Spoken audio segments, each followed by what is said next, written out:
তোরা সরস্বতী পুজোর অঞ্জলি দিতে এসেছিস না প্রেম করতে? ম্যাচিং ম্যাচিং ড্রেস কেন? ভাই বোন নাকি? সিবলিংস গোল? পাশ করলেই হলো, পেটে বিদ্যা থাকতে হবে তো? তোদের প্রেমিক প্রেমিকাদের প্রেমের চাপে আমারই হাই প্রেশারটা বেড়ে গেল। সেই জন্যই তো আমার পুজোটা 14ই ফেব্রুয়ারি নিতে হলো আমাকে।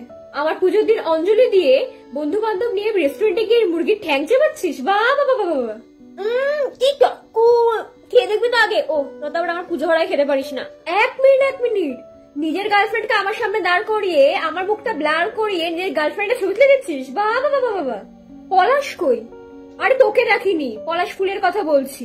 ওটাই তো আমার ভালো লাগে। বাজারে পাসনি? এই যে এলো পাড়ার কুচুটে কাকিমাগুলো। কোথায় আমার মুখ মিষ্টি হয়নি? মুখটা তো ভালোই মিষ্টি হয়েছে আমার। এই জন্য ছেলে মেয়েগুলো বলে যে পাড়ার কুচুটে কাকিমা। ভাল লাগে না। আপনারা ভিডিওটা সবাই দেখলেন। এখানে এক দিদি সরস্বতী মা সেজে সে কি করছে না, তার ভক্তদের উপদেশ দিচ্ছে, যা হাস্যকর, কমেডি টাইপের। বলি দিদি, তোমার কি এই রকম সরস্বতী মা সেজে কমেডি করা উচিত হয়েছে? তুমি মন থেকে এটার উত্তর দিবে। এবং আমার যতগুলো ফলোয়ার্সগণ আছেন এবং যতজন ভিউয়ার্সগণ আছেন তাদেরকেও প্রশ্ন করব, অবশ্যই কমেন্টের মধ্যে জানাবেন যে আপনাদের কি এই রকম কমেডি আপনাদের কি ভালো লাগে? যেখানে যে দেবীকে আমরা বিদ্যার দেবী বলে থাকি, যেখানে আমরা পড়ার আগে তার পুজো করে তারপরে পড়তে বসি, তাকে নিয়ে যদি কমেডি করা হয়, তাকে নিয়ে যদি হাসাহাসি করা হয়, তবে আপনার কেমন লাগবে? আমার তো খুব খারাপ লেগেছে।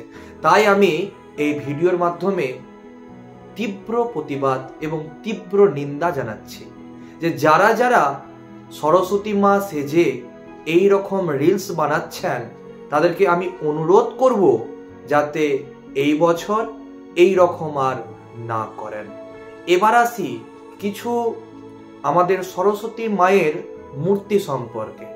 যেখানে যারা মূর্তি তৈরি করেন তাদেরকে বলা হয় এইবার অন্যান্য ক্লাবের তুলনায় কিছু ইউনিক সরস্বতী মা করতে হবে। সেই জন্য কোনো ক্লাবের লোকেরা বলে থাকেন যে স্কুটির উপরে সরস্বতী মা চাই। কিছু আপনাদেরকে ছবি দেখাচ্ছি, আপনারা স্ক্রিনের মধ্যে দেখুন।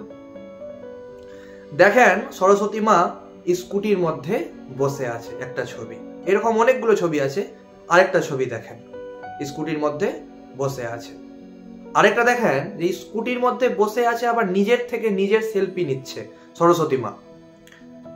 আবার দেখেন যে একজন মানে চালক আর কি সরস্বতী মাকে স্কুটিতে করে নিয়ে যাচ্ছেন, তারও পুজো হবে। একটা দেখেন যে মা কা নই সাওয়ারি বলে একটা দেখেন স্ক্রিনের মধ্যে। আবার এখানে দেখতে পাচ্ছেন আপনারা যে সরস্বতী মাকে একদম পুরো চশমা পরিয়ে তিনি আবার মোবাইল করছেন, তার হাতের মধ্যে বীণা নাই, তার হাতের মধ্যে গিটার রাখা আছে, তাকে পুজো করা হচ্ছে। এবার কিছু কিছু জোকসও দেওয়া হয়, যেখানে একটু দেখেন স্ক্রিনের মধ্যে যে সারা বছর অনলাইন ক্লাস করে বই জমা দিচ্ছিস, ফোনটা জমা দে বাঁদর, ইত্যাদি ইত্যাদি মিমস আকৃতিতে আপনারা দেখতে পেলেন সরস্বতী মাকে নিয়ে এই রকম করা হচ্ছে। তো যারা যারা আমার ভিডিওটা বর্তমানে দেখছেন তাদেরকে সবাইকে বলে রাখি যে আমাদের যে কোনো মূর্তি যে নির্মাণ হয় তার নির্মাণ কিন্তু শাস্ত্রীয় নিয়মে হয়। শাস্ত্রীয় নিয়মে বলতে সরস্বতী মায়ের যে ধ্যান মন্ত্র আছে সেই ধ্যানের মধ্যে সরস্বতী মায়ের পুরো রূপের বর্ণনা করা আছে। এই নিয়ে আমি খুব রিসেন্ট একটা ভিডিও তৈরি করব, সেখানে আপনারা সরস্বতী মায়ের প্রণাম মন্ত্র, ধ্যান মন্ত্র এবং পুষ্পাঞ্জলি মন্ত্র সম্পর্কে জানতে পারবেন। নিজেকে যদি সনাতনী মনে করে থাকেন আর আপনার যদি এই জাতীয় কমেডি বা এই জাতীয় মিমস দেখতে পছন্দ না হয় তবে অবশ্যই ভিডিওটাকে শেয়ার করুন।